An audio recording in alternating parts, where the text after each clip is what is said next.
I'm going to go ahead and call the November 9th open session to order. And if we could go ahead and start with the Pledge of Allegiance. I pledge allegiance to the flag of the United States of America and to the republic for which it stands, one nation, under God, indivisible, with liberty and justice for all. All right, can we do a roll call, please? Councilmember Lohman? Here. Councilmember Ackerman? Present. Councilmember Fitchula? Here. And Mayor Pro Tem Mendoza is not on yet. Mayor Burris? Present.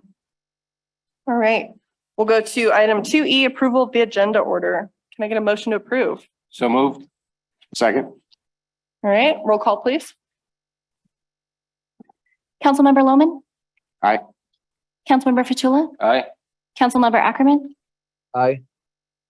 Mayor Burris? Aye. All right, moving to the consent calendar. All items on the consent calendar will be moved on in one blanket motion. If anyone would like to pull an item for discussion, you may do so now. Would anyone like to pull an item from the consent calendar? Motion to approve. Second. All right, roll call, please. Councilmember Lohman? Aye. Councilmember Fitchula? Aye. Councilmember Ackerman? Aye. Mayor Burris? Hi. All right, consent calendar approved. And I'm going to go ahead and apologize for the baby crying you can all hear in the background. That would be my baby, and she is teething. So we'll go and move to agency reports, starting with Placer County Sheriff's Department. Good evening, Sergeant Kevin Griffiths, Placer County Sheriff's Office, your station commander, mayor, city council, everybody else. Just a couple of stats on the board. This is county-wide. Last month, we handled 4,177 incidents throughout the county, and that I don't have the dispatch calls. I can tell you this, dispatch handles probably twice that amount, and they're able to push them to other services and where they need to go. We arrested 138 people for the month in Placer County. 537 reports were taken, and then 466 of those calls were related to our transients in our homeless community. I will tell you this, you see that and you see that stat up there. These are the homeless and the transients that don't necessarily want the help that the county has provided. There's plenty of help out there. I've been to the homeless camps every day, every week. We have people up there trying to help them, get them into housing, get them the help into the shelters, their mental health, and take care of all that. And we have 4 deputies assigned to that unit and probation. So we're trying to take care of them, but unfortunately, some of them still create problems for the rest of us. And then if we go citywide to the city of Colfax, we handled 188 calls for service here in just the city of Colfax with your 4 deputies, 17 reports taken, only 21 calls for transit related. And they unfortunately had to arrest 7 individuals with 2 citations after that. So not too busy of a day. When we closed down a couple of our problem houses here in Colfax, our call stats went down. There's a few other areas that we're still continually working on, and we'll continue to do that as the deputies for the city to try to protect those neighborhoods. Pleasant Street, Oak Street, some of those places are our top priorities. You'll see deputies rolling around there. We're getting into the wintertime. It's time, the snow's here. We remember last year at about a month from now, when we had Winter Storm 2021, we've started setting up for the sheriff's office. We pulled our snowmobiles, got them all checked out. They're sitting up here. We did get a brand new, well, not a brand new to us, Snowcat. PG&E gave it to us last year. We had one, this is a Tucker, one that they used, and it's phenomenal. I can't wait myself to get up into the mountains in that Snowcat and drive it around and really see what it has. But that was the PG&E giving back to the community and trying to help out. So we're pretty awesome on there. That's about all I have. I want to make sure we have plenty of time for CAL FIRE. We know how they are, and they need those extra moments. So is there any questions that I can answer for anybody else? Yes. So we have a homeless encampment. Well, I'm not even going to call it an active encampment. Right now, it's more of a trash heap going on over the, it's over by the overpass that goes over the railroad tracks. 174? Yeah. Yeah. And we did have a citizen reach out who would like to lead a cleanup to get that resolved. Okay. And my initial response to that was I'd like to get the sheriff's department involved to make sure that, you know, we're doing this safely, and this is something that has been cleared so that we're not creating an incident that isn't already occurring. Is that currently on railroad property, or is that on private property, or who's? I do believe that it's on railroad property. So what we want to do is we really want to push Union Pacific to do that Mhm. cleanup. There's a lot that comes with those cleanups. So remember, for years, I was one of the transit liaison deputies. Mhm. If we go and somebody, it is their camp. Yeah. No matter what we think is trash is worth a lot of money to that individual, right? And there's a whole storage set to that, to where now as the city, you would have to come in and actually store their properties for so many days and give them the opportunity to come pick it up no matter what it is. So I'd prefer us not get involved as a city and not get involved as the sheriff's office. I'd prefer us to call Union Pacific and say, hey, look, we need you to start fixing this transient camp. The private citizens, if they want to go clean it up, that's kind of on them. But once we start getting involved as a government, then we're Yeah. taking away, and there's lawsuits that can happen. And I know that we're actively looking at one in the county of Placer because of just that. Somebody who evacuated a homeless camp, told us they were done. They went in and cleaned it up. And now they're suing, and now there's a big pile of that. So Yeah. as much as I want to help, I want to make sure we're doing it right. But Yeah. I'll go take a look at it and see what I can Thank you. see over there and see how we can help out. Well, that would be great. My advisement to them was not to go in and disturb anything until the sheriff's department had had a say, because of, again, we don't want to start any incidents with anybody and have any active disputes for no reason. Yeah, I'll get So- out there Monday, Tuesday of next week. I've got a couple of meetings tomorrow, and then I'll let Wes know what's going on. Yeah. And we'll go walk it myself. It's definitely a health and safety hazard at this point. So, Right. Most of them, unfortunately. yeah. Then the question is it in the city or is it in the county in that area? Well, and that's where Or we're is it gonna on need to. UP property, which Yeah. is federal. Yeah, It's a little blurry. So it's right if in we the could take a look at triangle of that. grayness that we would need to figure it out. Yeah. I know, Wes, you're hoping for the county. Well, I know don't care. Wes. I don't care whose responsibility is. I'd like us to spearhead making sure it gets resolved. I agree. So- Absolutely. Thank you. Thank you. Anybody else? All right, thank you. All right, CHP, we got CHP. All right, we will move to Placer County Fire Department. All right, Madam Mayor, City Council. Jeff Lovelace, Battalion Chief for Cal Fire, Placer County Fire Department. I usually start with a little bit of weather, but seeing where our threat for the wildland is minimized, I'm going to go ahead and skip some of that. But just so some of the changes for Cal Fire, Placer County, and specifically this area. So for Cal Fire itself, we are fully staffed still, except for the aircraft. Aircraft is going to be gone for the rest of the year. But we do have the 2 engines per station will be dropping down to 1. This, however, doesn't affect anything in Placer County. So your 2 engines that are out of 30, it won't affect them at all. We'll still have them there. We did downstaff the lookouts. That was a couple weeks ago. And then another update with the Rescue 36. We did get a final time is going to be the 28th of November. We could finally get it back. They did find other issues with it, of course, as they dig into it. But hopefully we can get that back in the next couple of weeks. Going to another big thing with the rain, we did have open burning. So the restrictions or the permitting process for the burns is completely gone. Again, that's not in the city itself, but the outskirts, the county and state specific land. Where the open burn as you need. I do caution the folks that are doing it just to be safe about it as they continue going through this process. Some of the statistics, if you take a look up there. Can I ask a question on burn? So is open burning permitted in the city? It is my understanding of the ordinance for the city that there's one that is still required no burning at all through the city unless you get a permit specifically by the city manager. Unless I read that wrong. That was my understanding.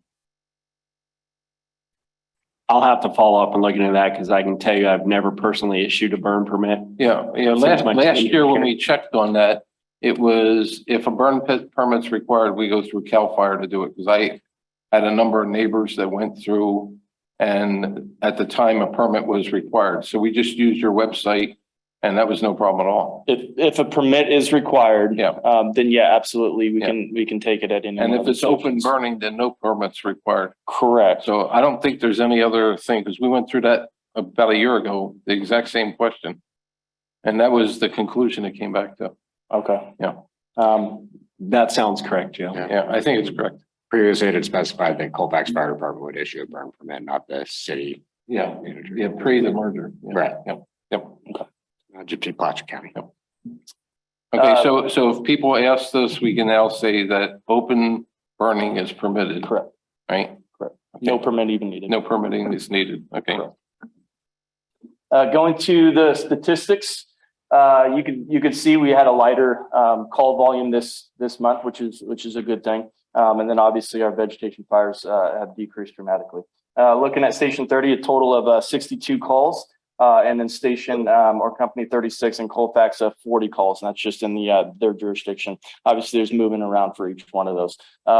There was, and you can kind of take a look, the response actually by our volunteers. They were out of the area, so a little lower on the response volume, but where they only responded to 4 at 10%. Moving to some of the upcoming things, obviously, the department has kind of switched from more of a wildland base to more of a winter, and with that goes the winter preparedness for it. Some of the trainings that we do have coming up is going to be some of the roadways. We do have in coordination with Caltrans, a nice training going on at their yard in Whitmore, where we did invite both of the volunteers, which will do a single vehicle over the side with extrication. So it'll be a low angle, more technical training, which is going to be good, especially as we get into the season. Another burn or training that we'll be doing is going to be on the 16th. That'll be a live fire burn with an actual residence. This is going to be down in Roseville area, where it's going to be just as it sounds. We light fire in an actual structure that was donated by the homeowner. Light fire and then go and run several drills. So we will have one of our volunteers as of now going to that, and a lot of our folks at Station 30 as well going to that. So it'll be a good burn and a good training. One of the updates for some of the equipment is as we go into these burns, as you know, the smoke drops down, it's hard to see. We ended up purchasing thermal imaging cameras.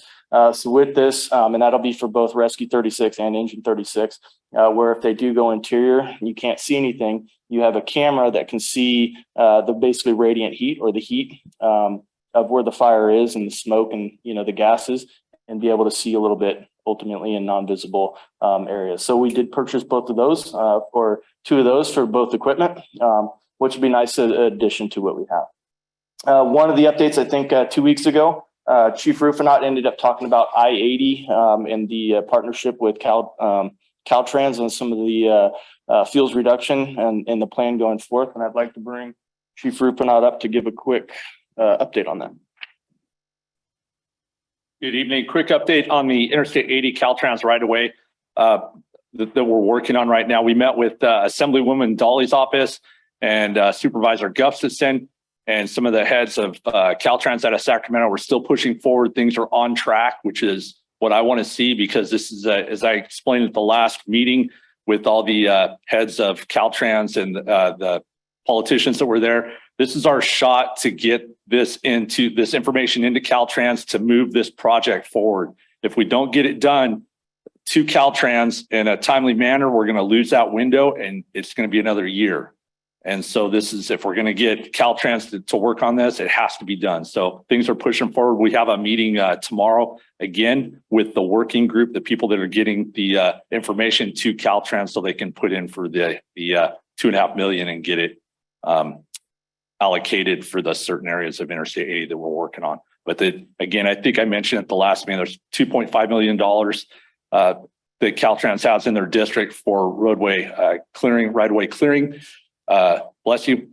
That includes the entire district, not just Interstate 80. So we're doing a huge amount, and the Caltrans cost in relation to that 2.5 million is $17,000 per acre. So trying to find some issues or find some other ideas to solve their issues with getting that price down at the same time. So any questions on that?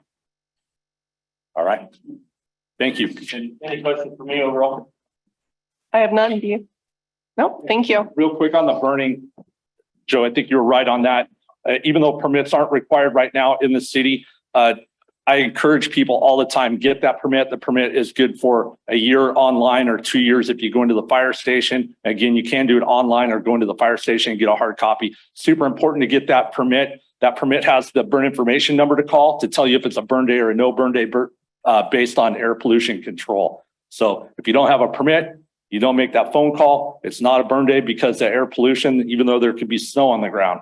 So you're in violation, you can get a citation from air pollution at that point. So that permit will keep you out of trouble. And then you have it for when we do go back into that permit season. Thank you. Yep. Thank you. All right, we're going to go ahead and move on to our nonprofits. Tim, did you want to report now or did you want to wait until we get to item 9A? Come on up.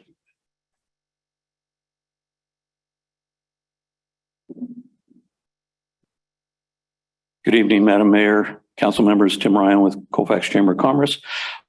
Just want to let you know, we did have a ribbon cutting on Saturday the 5th. It was for Amanda Palmquist and Mar Soto. They're with eXp Realty and Precision Home Loans.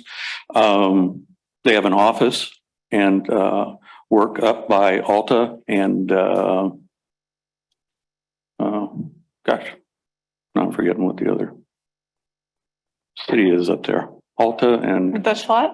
and Dutch Flat. Yes, they work up out of there. And but we did have the ribbon cutting at the Chamber of Commerce office, so it worked out real well.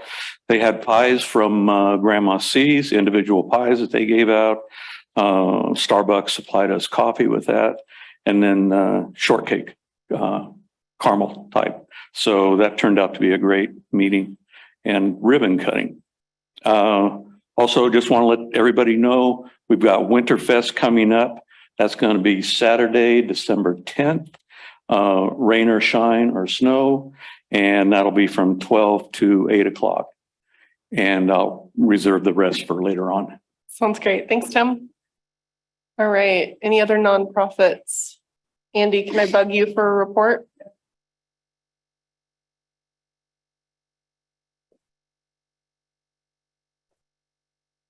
Andy Giannini, Superintendent at Colfax Elementary School District, Mayor, City Council.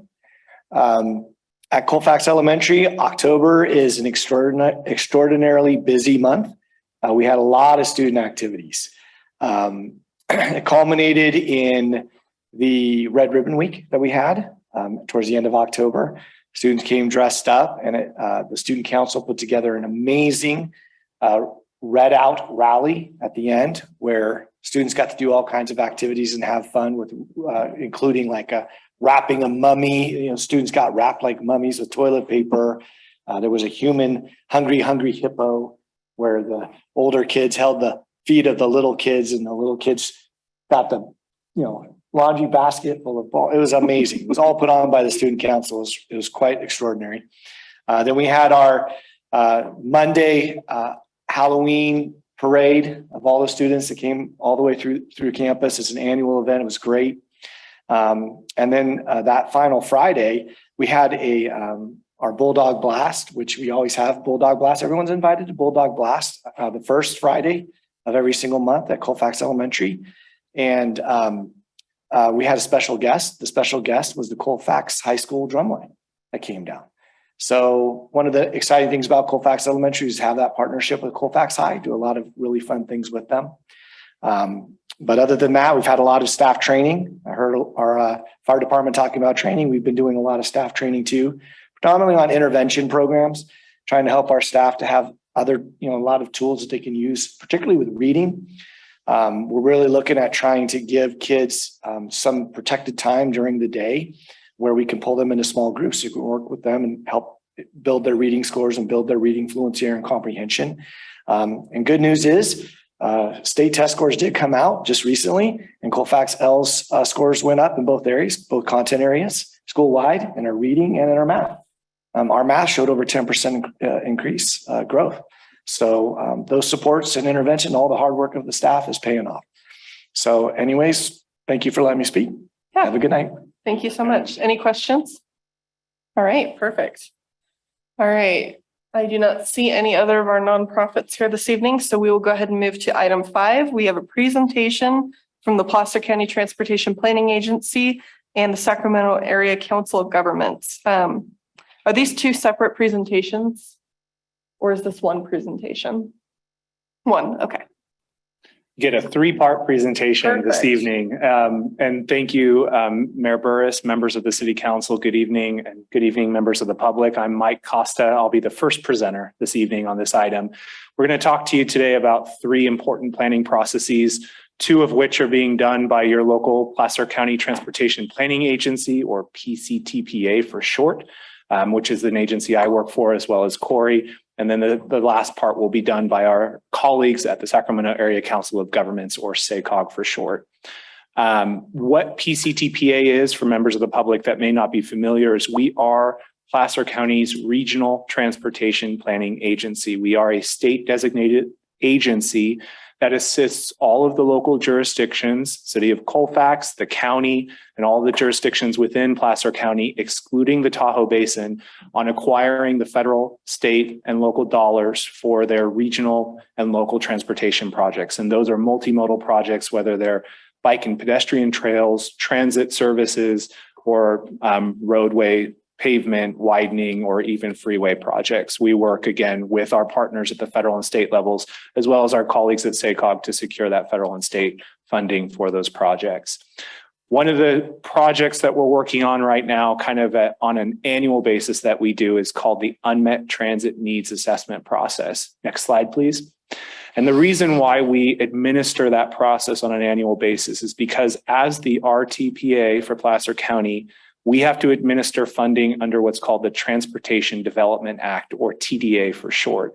The Transportation Development Act establishes two very important revenue sources at the state level that funnel into Placer County. One of that funding source is what's called the State Transit Assistance Funds, or STA for short. Those funds are generated from a tax on the sale of gas and diesel throughout the state. And those funds are used primarily for transit purposes.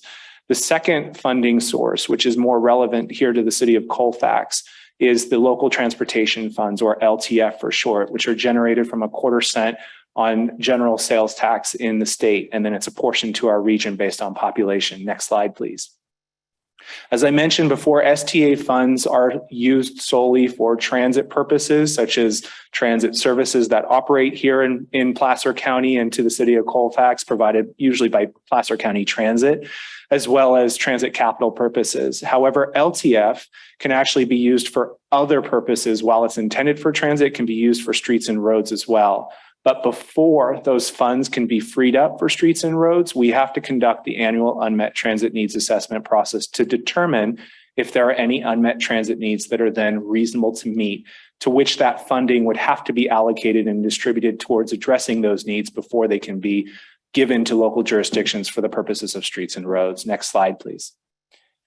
Our board actually adopts specific criteria for both unmet transit needs and reasonable to meet. It's demonstrated on that slide right there. I'm not going to go over each of the criteria. However, in general, unmet transit needs are for services that do not exist, or for services that are required that do not exist, but we have to implement them based on federal or state regulations.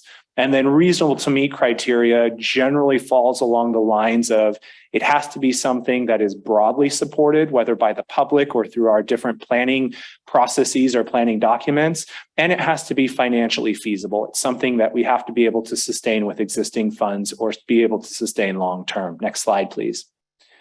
So our typical unmet transit needs assessment process, because we do utilize funding in our county for streets and road purposes, our LTF, we do conduct this process every year called the annual Unmet Transit Needs Assessment. It typically begins in September or October. This year, it kicked off on October 1st with the release of a survey for the members of the public. And that survey is available on that link that you see, pctpa.net/UTN.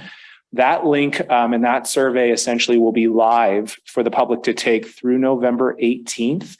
And at that point, after November 18th, we compile all of the comments that we receive in our unmet transit needs assessment. We evaluate them based on the criteria that was presented in the previous slide with our transit operators, as well as with our Social Service Transportation Advisory Council agencies, which are typically nonprofits or other social service transportation providers that we work with. And so we look at all of that and we determine if there are any unmet transit needs that also meet the definition of reasonable to meet, which we present to our board typically in February. Again, if there are any unmet transit needs that are then reasonable to meet, we have to address those before that funding can be freed up in that jurisdiction for other purposes like streets and roads. Next slide, please. How can you get involved? Again, I mentioned the survey is the highest recommended option that we recommend to the public to take for the unmet transit needs. Even again, if it's not an unmet transit needs, we still want to hear about their needs in the county because those do get shared with our transit operators. They can provide, members of the public can provide comments to me directly with the information presented on the slideshow. And then the surveys that are available, the forms online are available in Spanish and Tagalog as well. So we do recognize that if there's any other languages that need to be translated, that people can contact us for those unmet transit needs, requests, or concerns. With that, that kind of concludes the first part of our presentation regarding unmet transit needs. Does the council have any questions before I turn it over? Any questions? All right. Thank you. I'm going to go ahead and introduce now Corey Peterson, who'll talk about our next important planning process.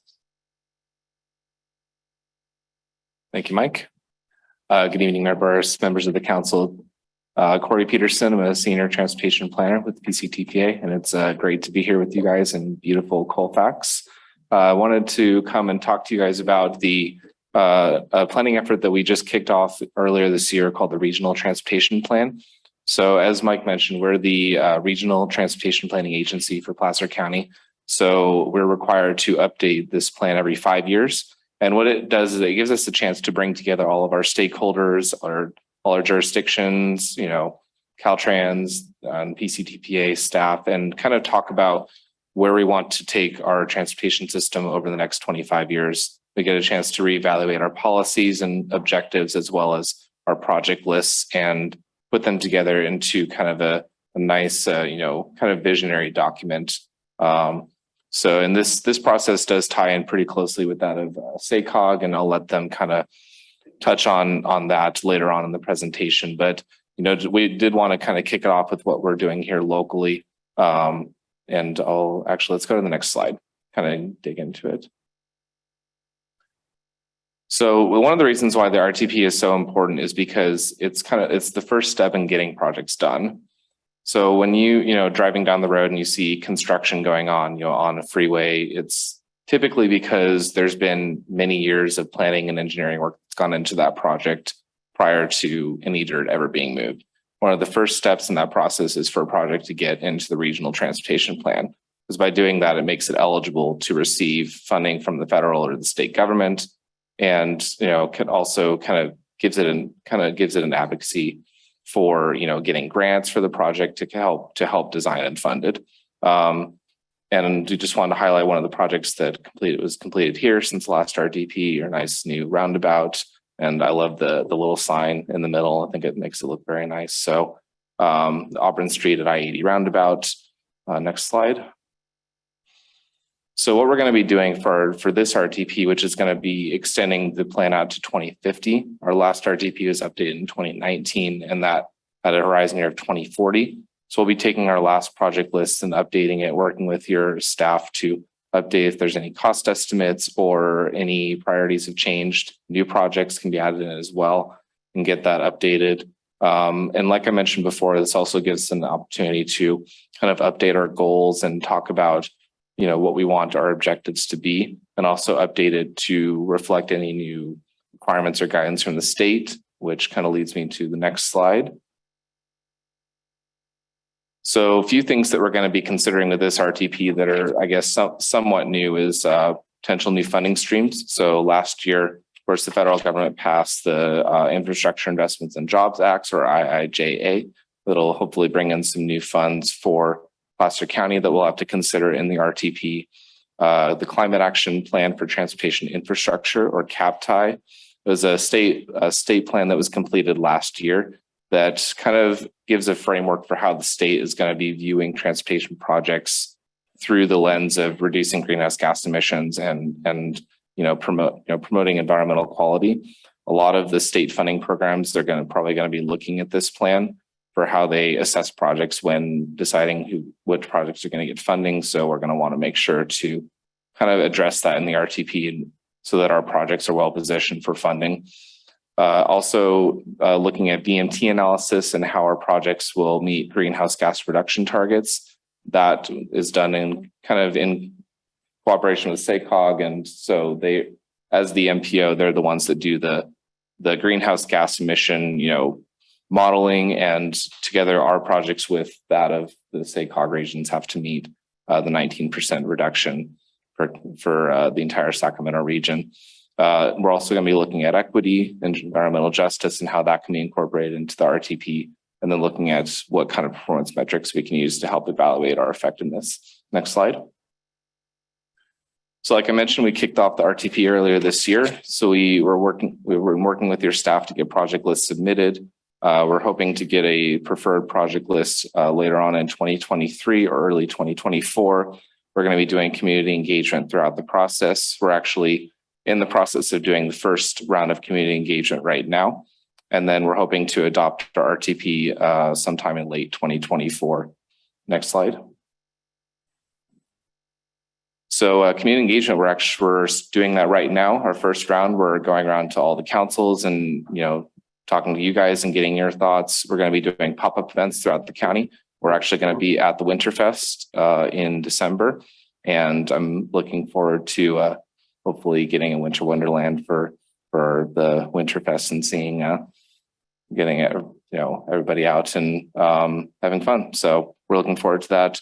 We're going to be doing some virtual webinars in December as well that the public can join. And then we also, probably the most important thing right now that I want to emphasize is we have an online survey that's open for the public to take and gauge their priorities on transportation and what we should be funding. That's available at pctpa.net/RTP 2050. And that's open until when? That's going to be open until I believe it's December 20th. Is it 16th? Okay, 16th. Next slide. So before I bring up SACOG, I just wanted to kind of give a slide to highlight, because I mentioned that our process is really enmeshed with that of SACOG's. SACOG is the metropolitan planning organization for the entire 6-county Sacramento region. So they're have federal and state requirements to prepare an MTP SCS or Metropolitan Transportation Plan Sustainable Community Strategy. We love our acronyms in government. And so that, so as preparing our RTP is it's very similar to what SACOG is doing. They're both long range plans, both have policies and goals and look at fiscally constrained project lists. The difference is that with SACOG, they also have environmental goals and greenhouse gas reduction goals that, we have to kind of help them attain as well. So with that, I want to bring up Clint Holtzen, who's the planning manager with SACOG. And really quick, did anybody have any questions? Oh yeah, I'm sorry. Anybody specific any questions? Yeah, so Wes, we had that set of funding we were going after for a road improvement. Which of these three groups is that from? None of them. None of them? No. So- This is HCD. This is CDBG funding. It's completely separate from this group. Yeah. We tapped most of the revenue we could. That's the roundabout, the acceleration lane that we were able to do. We got CMAQ money and other things. We went to the other funding as an opportunity to get some of our collectors and other streets done within the community from a different funding source. Yeah. And this is where we want to add Railroad Street to the RTP so that in the future, those funding sources are open for that project as well. And that's a conversation that's been ongoing with Mike for the last 4 years. Mm-hmm. So. Yeah, so my question, and I'm going to ask all three of you this question. Mm-hmm. So we're a fairly impoverished community here in Colfax. We've got a lot of streets that are almost at the point where you wouldn't call them a street anymore. The number of potholes on the streets is starting to exceed the surface area of the street. Mm-hmm. Okay, so really, really bad. So what are you guys going to do to try to help us? Because if I look at the funds that come into the city from the sales tax revenue and all that we get, it's pretty meager. Right. And it allows us to do of the order of a few blocks per year. right? We're never going to be able to keep these streets in Colfax in a decent shape. So where is it you're going to be able to help us? Otherwise, this is an interesting discussion, but not of much value from the residents of the community directly. So that's a question when you're finished, I'm going to ask all three of you the same question. And real quick, Joe, I can actually speak to a pretty significant example where PCTPA has done some big favors for us in that respect. But I want to hear from these guys here. You're the presenters. So I want you to, because you're asking for input from the community. So I want you to hear some real input of what people are struggling with. Right. And it's some of the streets, like I said, they're pretty bad. Right. And people just feel kind of hopeless. Right? Yeah. No, understandable, and appreciate you bringing that up. And I'm not here to beat you up. So don't read this as a thing. It's just like, what do? We tell people, says, well, at a certain point, that street's not going to be habitable. Well, and just to be fair to our presenters here tonight, some of the conversations about the total funding and what actually happens with that on the back end, our planners here don't always get to sit in the room for the end of that conversation that the electeds get to make. Yep. So but they might not have answers, but I might have. So if they can't answer, but they ask for input. They may ask for input, but if there's information, if there's information that you need at the end of this conversation that they can't provide, I'm happy to fill in the blanks.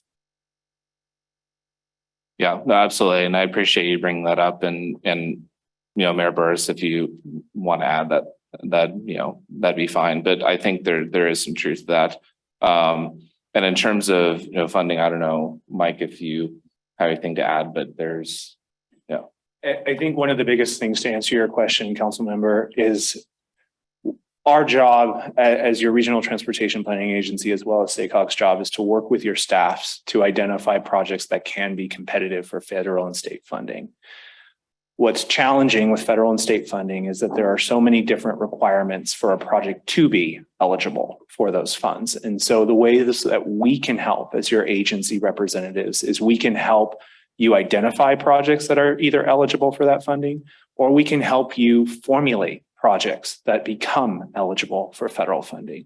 What's very important about these planning processes is that, as Mayor Burris mentioned, having these projects or having your specific projects identified in these plans is step one. Because if you don't, then the federal government may not even recognize that it's a need.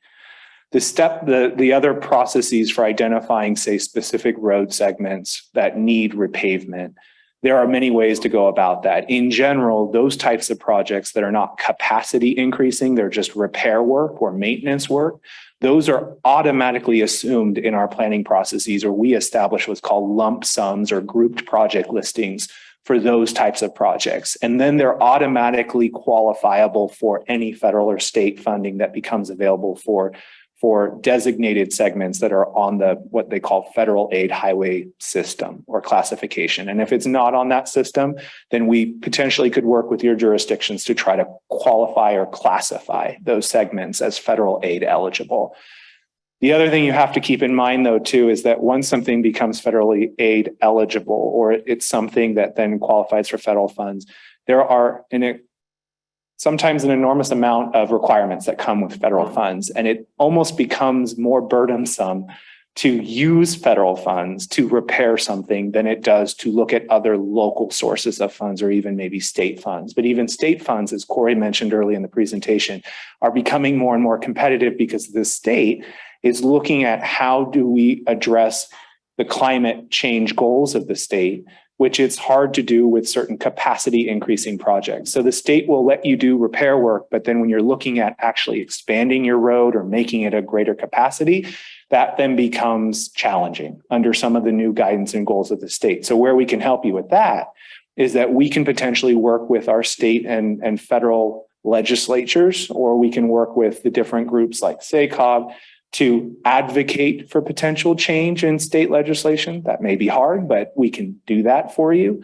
Those are areas in which our agency can help you. And then lastly, it's very important, and we work very closely with Wes and the team here at the City of Colfax, that we hear from your staff, that we work with your staff and we work with your plans, we work with your general plan, we work with your zoning codes, SACOG works a little more with those than we do. We work with your capital improvement programs that you at the city council level adopt. And we make sure that when we're looking at that and when we're doing our planning efforts, that those projects, if they can be or if they need to be, are in our plans as well. So that, again, it starts that step one process. So that's how our agency at PCTPA can help your agency. And SACOG does something very similar, except their expanse is on a 6-county level. And we work very closely with them because of our mutual federal and state obligations. Thank you. So Joe, I just wanted to give you an example of queuing up projects to qualify for these fundings and stuff, like the downtown improvement project we're looking at. And some of the reasons why we selected the current consultant that we do, because they were looking at expanding the scope of it to where we could chase things such as the safe routes to schools or other types of ATP project fundings and stuff, which queues us up for additional funding in the future. It's all in how you present what you have available, but it is very, very difficult to find funding for residential streets. Yeah. At this point, that's the biggest challenge. And part of my struggle is if you look at like when we had the river fire here this past year, it only takes one car on our main exit road out of the city and nobody gets out. And it's not that we're just exiting the city, but that sphere influence area that's all around us is a huge amount of traffic that comes through when they're doing an evacuation. And as we all know, it depends on which direction a fire's coming and et cetera, et cetera, et cetera. But it's like, these are like critical things that could have a lot of people put at risk very fast, right? So you might consider that infrastructure, you might consider that repair of some of the roads, or it might be like the Railroad Avenue one. That's a road that's there. It just has to be paved, right? And we got to get agreements from UP and stuff like that. But you know, all the headaches that you have to go through on this stuff. But it's like, if we don't start those processes, it's never going to happen. Yeah. Right. And if I look over the last 10 years at the road repair, the road expansion for safety, safe exit routes and all in Colfax, it's been essentially zero. Right. I mean, there's been a few isolated things like the road coming down from the school and stuff like that. But when you look at the overall city, you know, you're measured in like 1%, right? And not like it's 20 or 30%, something significant, right? So anyhow, thanks. Thanks. You can jump right past this one. You already got a little bit of an orientation. We're 6-county region. We're the federal metropolitan planning organization. We work very closely with PCTPA. And then in El Dorado, they have a similar El Dorado Transportation Commission there, similar to PCTPA. While we are a federal designation, we're also a state designation. We're also a voluntary joint powers authority. So all 6 counties, 22 cities are voluntarily members. So we'll deal absolutely with transportation planning. We deal with land use and housing planning. We have some housing obligations from the state that we deal with, but we also will venture into other areas that are of common interest to local agencies that you just can't tackle on your own. You're bringing up road maintenance. If you look at our region, the yellow on the region is where city boundaries are. That's also largely the footprint of our developed region. The rest of it, 75, 80% of it is not developed. It's open space, it's agriculture, it's working lands, it's rural communities, it's forest. Yeah, it is a huge amount. And the way that funding is set up at both the federal level and the state level doesn't work to pump money into those rural areas to maintain those roads. Mike was saying this as well. One of the things that our plans can really do well for you is elevate that story for non-traditional funding sources. Going after HCD funding, we can help plug you into HCD programs. We can help PCQA on that. There's federal funding for access into federal lands that we're not tapping as a region there are roads that we use every day, but they also provide access into a federal park or a federal land. We can tap into those funding sources, and the combination of their plan and the regional plan is almost like a pre-grant application that readies you to go after those funds. In addition to, we're region wide, we fall short $500 million a year on maintaining our system. That's huge. That's going to take us decades and decades to crawl out of if we can find a funding source. Those are stories that we need to continue to tell to the federal government, to our state regulators, because the formulas that are out there right now just don't work for a region like us.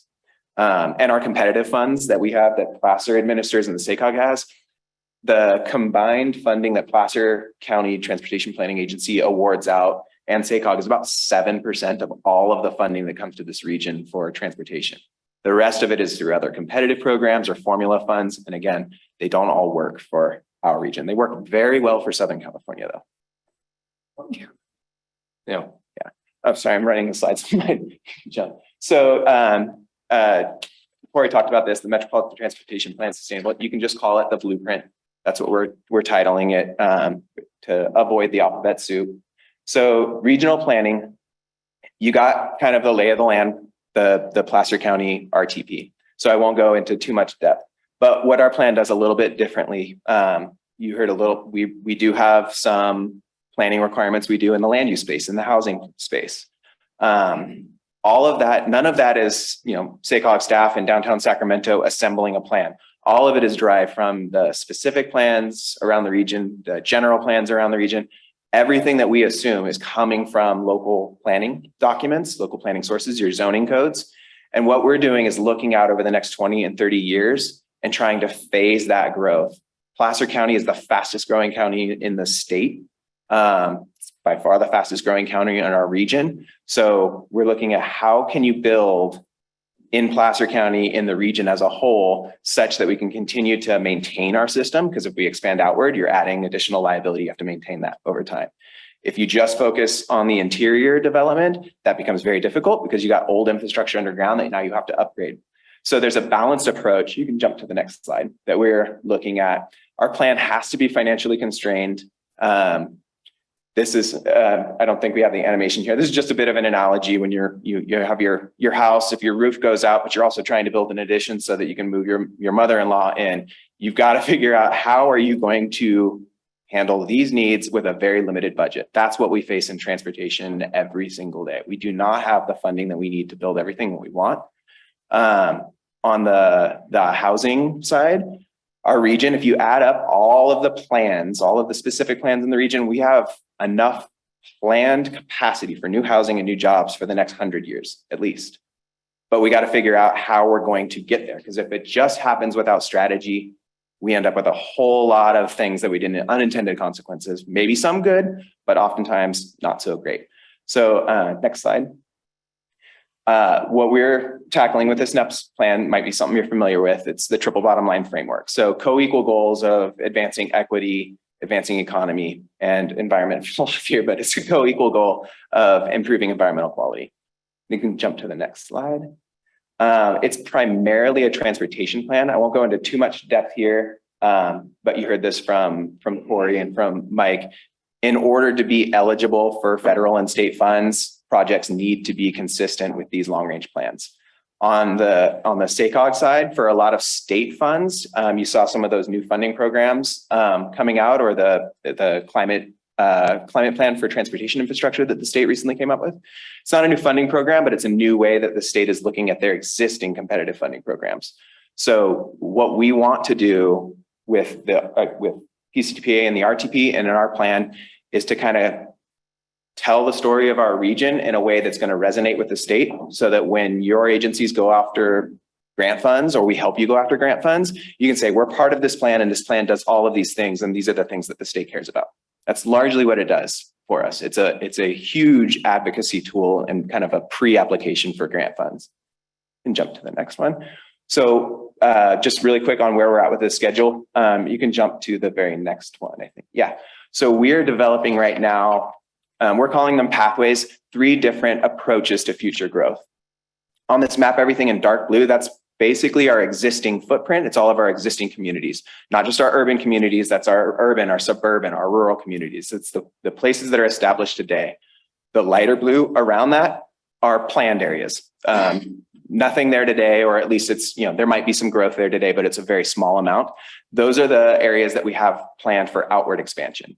What our plan is looking at is, what are the implications if you grow with very different strategies in that footprint, in that existing footprint and that expanded footprint. So, one pathway could be, you see at the very top, majority of growth is going outward into new communities. It's not quite what we've seen in the past. We've seen big booms of kind of outward expansion. And then right now we're kind of more into, we're filling into some of that previous expansion. That's that middle pathway. That is the closest representation to what we see today. It's the closest representation of the existing plan. And then we actually have the capacity in our existing communities to take all of the growth over the next 30 years and put them in no place but existing communities. That comes with some huge price tags for infrastructure. There's a bunch of other challenges with doing that. A lot of vacant and underutilized land in this region. It's just hard to develop. So I'll get into this a little bit, but we have some programs to try to help catalyze that kind of growth. And when we say infill at SACOG, so here I'm talking about 90% infill. When we say infill, we don't mean skyscrapers and 4-story buildings. We mean appropriate infill on existing city property or underutilized parcels. Sometimes that means redevelopment, but out here, it's probably not a 4-story apartment. It might be something a lot smaller than that. Downtown Sacramento, 12-story, 13-story, 20-story condominium building. That infill is going to look different depending on where you are in the region. If you're in a smaller community or a large community, we kind of call it all infill. Jump to the next slide. So Placer County, we handle this a little bit different. We work with PCTPA, the RTPA on our outreach. One thing we're trying to do with this plan, and I'm going to talk about schedule here in a moment, is in the past, we've come out, we've done what we call an elected official information session. Usually happens towards the end of the plan. Our board has already wrestled with all of the decision making. They have the project list down. They have the land use pattern down. All of the finances are done. And then we come out and kind of present that to city councils and boards of supervisors around the region. But by that time, it's way too late for you to give any meaningful input. So one of the things we're committed to in this plan, and it's part of why we're here tonight, is just to come out a lot earlier to hear local priorities, to inform our discussions with our board. Mayor Burris is your representative on SACOG. So, Colfax's challenges are absolutely what we want to hear about. It's what PCTPA is going to want to hear about, because those are the things that we're going to need in our plan in order to make it effective and resonate with the state and the federal government. And jump to the next slide. So this timeline's a little bit in flux. Right now we're considering, and tomorrow our board will be considering an action to delay the adoption of our plan out to 2025, in part because of that outreach. It's such a heavily technical plan. By the time we get to the technical work, we just don't have the time for any meaningful outreach. So we're trying to push the plan out to give us a lot more space for that outreach and that engagement, both with elected officials, with CBOs around the region, and with the public. So we may be looking to go out to fall of 2025 instead of this would have been a spring of 2024 adoption. That will require some state legislation. We're going to work with PCTPA to make sure that that also works with their schedule. And then obviously with El Dorado. You guys are on a little bit different schedule than we are, but this would be a delay to your plan as well. So we want to make sure that doesn't have any implications for Placer County. Jump to the next. So I talked a little bit about what our plan can do. I'll just really quickly talk about a few of the implementation programs, because that's one of the things the plan does for SACOG, is it develops what are we going to do over the next handful of years before we update this plan. We update this every 4 years. So between plan updates, we want to actually try to implement. Engage, Empower, Implement. A lot of those state and federal programs you saw, they are including much, much more rigorous outreach requirements as part of your grant applications. This is a funding program to pay for that outreach. So if you wanted to do community workshops and do some co-creation around improvements that you would bring into the city, this would be the program where you could go and get paid to go and do that work, or pay a CBO to go and do that work. So this is a program we're just standing up now.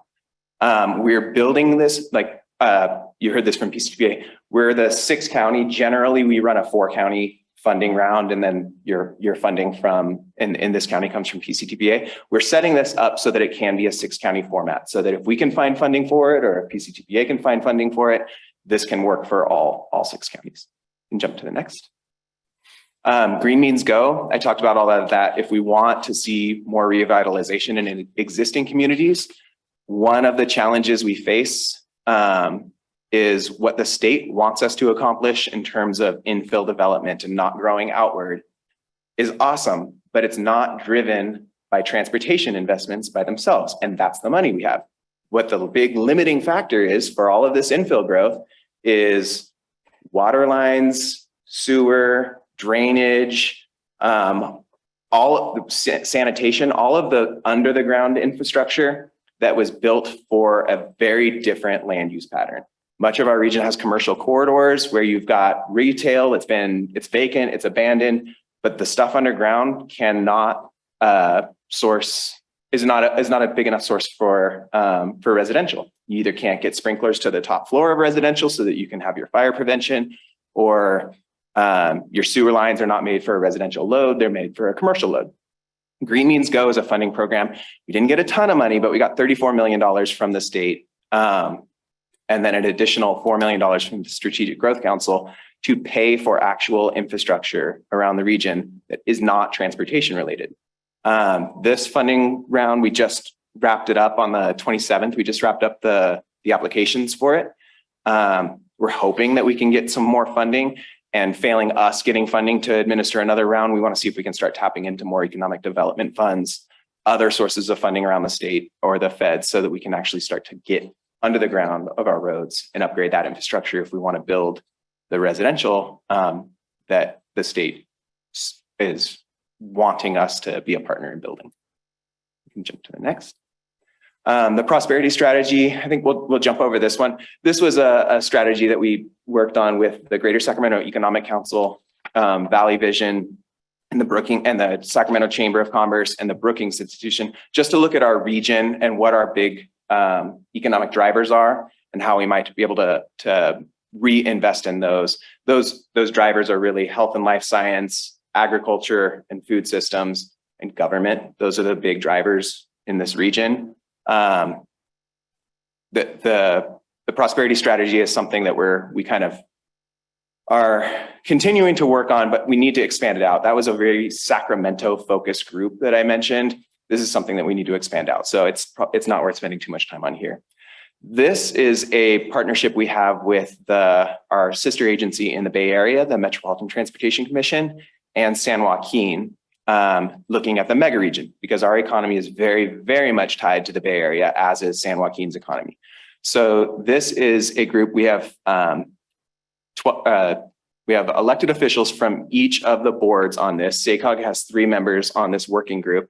And essentially what they are doing is coming together to look at what transportation investments we can advocate for as a mega region. Because when we can bring the Bay Area along, we actually start out competing the Southern California. So the outcome of our last year of this working group were what we're calling the mega region dozen. It's 12 priority transportation investments, including expansion of the Altamont Corridor Express up through the region, through Roseville, and then on up through Butte County into Chico. And I believe there's a stop planned for Colfax as well. So that's one of the major priority projects, where anytime now we go after grant funding to fund that project or expansion of Capital Corridor, we get letters of support from the Bay Area Chambers of Commerce, from San Joaquin. So we have a much bigger support system going after these funds for these big mega regional projects. And I think, Ready Set Trails. So this is another one of our implementation programs. We work very closely with PCTPA on this for Placer County.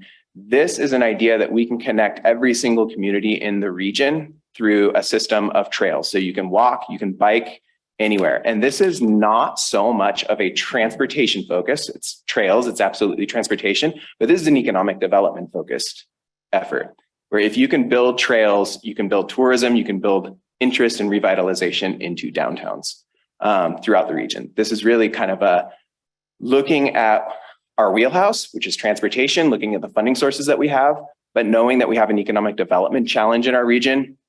This is one place we can marry all of those things together. So this is representing over 1,000 miles of trails. We've just had the state awards for the active transportation program, and we won $84 million for trails in our region, which is about 10% of the total pot in the state. Statewide, we're only about 6% of the population. So when we can outcompete other regions around the state and do better than our population share, it's a huge win for us. Next slide. And then this is somewhat related to the blueprint, but this is a program that SACOG has, the Youth Leadership Academy. We take high school students from around the region, from all 6 counties, and we run them through a curriculum where they're going to learn local government. They get to meet folks like you, council members, mayors. It's really to try to get them interested in local and regional government and planning and economic development and understand how things work. So they get kind of a crash course in how government operates. They get to sit down with elected officials. They get to sit down with professionals in public service and learn what it's all about. And we probably learn, I mean, it's cliche to say, but we probably learn more from them than they do from us. They absolutely ask the hardest questions. We've had them sit down with our board and we've had them sit down with our committees. And I wouldn't dare ask the questions that the kids ask of our committee members. So they are pretty amazing, but you know, we're looking at plans 30 years down the line. These are the folks that will be implementing those plans. So this is a little way that we invest back in them.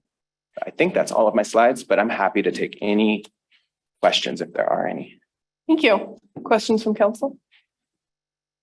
All right, do we have any public comment on the presentation? All right, come on up, Tim.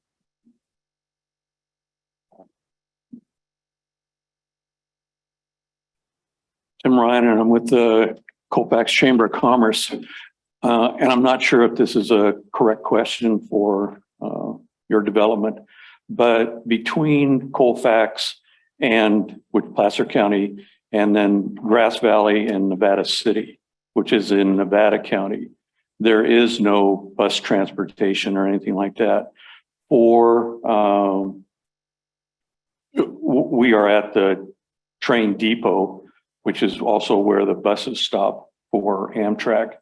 And I'm wondering if you guys work between counties and if this is something that could be looked into.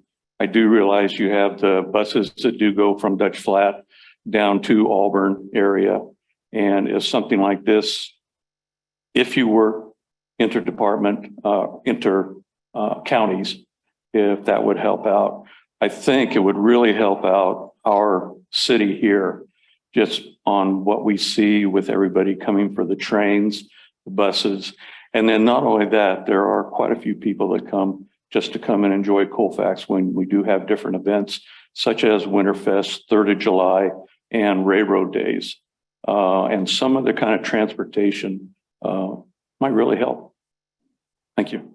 Yeah, just to amplify that, we've had a lot of people talk about, like, if there was a morning and an evening train that stopped in Colfax, went down to Auburn and all the way down to Sacramento and back, you change the whole nature of driving on roads versus taking transportation. So it's like, it's a huge opportunity. And if you only look at the city of Colfax, you only have a few thousand people. But if you look at that sphere of influence around it, you're up in the 20,000 people range. So it's a huge area that would basically need a parking lot for where people would drive to and take the train down to the city. So, yeah. Yeah, and the Capital Corridor expansion project is actually really hot topic right now because currently the work that we're trying to push for is to bring it up to Auburn and then the next stop to Colfax. Do we have any other comments? Anything online? All right, well, thank you guys so much. I really appreciate you coming, and that was a very thorough presentation. Thank you. At this time, we'll go ahead and move to public comment. So if anybody has any comments on anything that is not on the agenda tonight, we can take those at this time.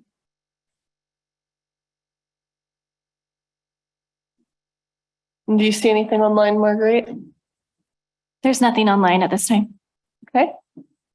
All right. Well, I'm not seeing any in the room at this time either. So we will go ahead and move Actually, on. Actually, I'm sorry. Someone raised their hand online on Zoom. Did someone have a public comment?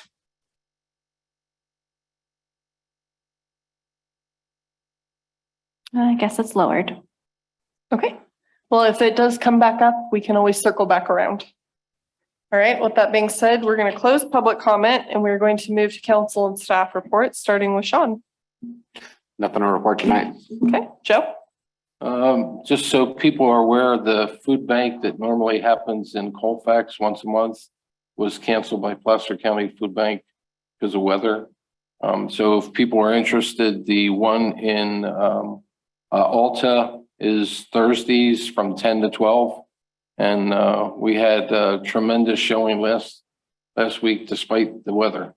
So it's like if you know people that need a hand, the only thing they have to furnish is their first name and how many adults and how many children is the food that they're getting would serve. That's it. Right. Perfect. And the town that they live in. Yeah, sorry. Yeah. Perfect. Anything else? That's all. Okay. I will move to David. David, do you have anything to report tonight? Nothing to report. Thank you. Okay. Do we have Marty online? Okay. All right. I do not have anything to report at this time either. So we'll go ahead and move to Wes. Madam Mayor, I don't have anything in particular to report tonight. And I'm putting Martin on the spot. Do you have any updates on UP, the vegetation? Have you had any additional communications? Thank you, Madam Mayor, Council. I was actually able to make contact with Sarah Mueller, who is our newest appointed vegetation manager. They are going to be mobilizing some further crews coming down this way because we have probably about 4 additional trees up on the slope that have infestations of mountain pine beetle that we need to get eradicated so that doesn't continue to spread. So hopefully we should see crews mobilizing within the next couple of weeks. Great. Perfect. Thank you. Okay. Well, with that being said, we'll move to item 9A, council business Winterfest event coordinator and funding. Thank you, Madam Mayor. This item, I'm going to just kind of introduce it and then let the chamber president kind of speak on behalf of the chamber. The chamber approached the staff requesting the 6,500 from the budget that is the council's that's in their budget currently for the events and stuff. There's $20,000 that was budgeted in the events budget. We've at this point spent $2,000 of that. So there's funding available for this if council wishes to entertain the request tonight. It's still within scope and would still leave remaining funding left over for consideration for 3rd of July. With that, okay. Tim, if you have additional comments you want to make on this item or not. You want to come on up? I apologize. I was just reminded it was 2,500 that we've spent thus far out of the $20,000. Yes. Great. Thanks, Wes. Council members, Mayor Burris. Our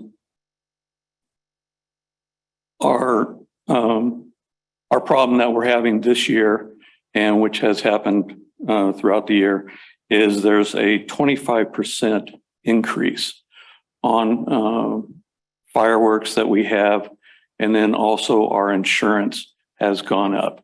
And we've been working very hard over this last year. I know Loriana Checky has taken this over for us, and she has been contacting and being in touch with so many different people. And what we've been working with, we're working with the Lions Club for the parade. We're working with the Friends of the Library for Santa. Green Machine, they're going to have basically a beer garden like we did last year, a tavern. We had meetings with the emergency services, Hanson Brothers, which is where the fireworks will be launched again this year, same process, and then the fireworks company. And sponsorship, we have been sending out letters that we've been doing emailings. It's a struggle, and it's probably no more struggle than what it has been in the past. We send these things out early. We don't get results until the very end. This is just like vendors. that we don't hear from them until the very end. So we're helping with this $6,500 to definitely help defer the costs that we have. Unfortunately, over the past years, we've always run at a loss. And this comes out of our savings in our account from the Chamber of Commerce. So this, with that, also entertainment seems to be costing more. Our music, we're looking to have another small train in town, another cost there. And then we'd like to expand a little bit more to some bounce houses, even more kid friendly. And yeah, so with that, we're asking for the $6,500. Thank you, Tim. Thank you. All right, I'll bring it back to council for discussion.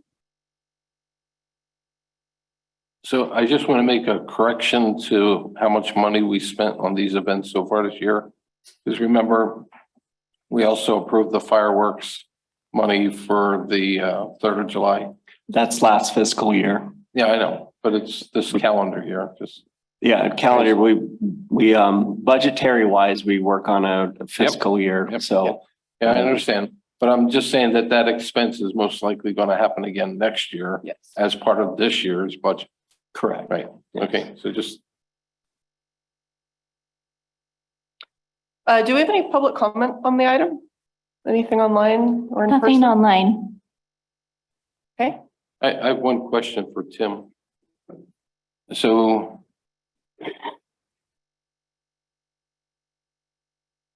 Yes. How much is the chamber putting in on this as well? We usually budget, we have budgeted before when we started 6,000, 8,000. We're looking at probably 10,000 this year. Okay. I think that's important for people to know. Yeah, I appreciate that. Yeah. Yeah. And compared with usually 3rd of July seems to be the biggest event. And then Railroad Days, and we're kind of the 3rd event. So that's why our budget is still smaller than what theirs is. Hence the asking for the less money for the fireworks like what you did last year. Well, thank you very much. Do we have any additional questions or anything online? David, I know Marnie didn't join us.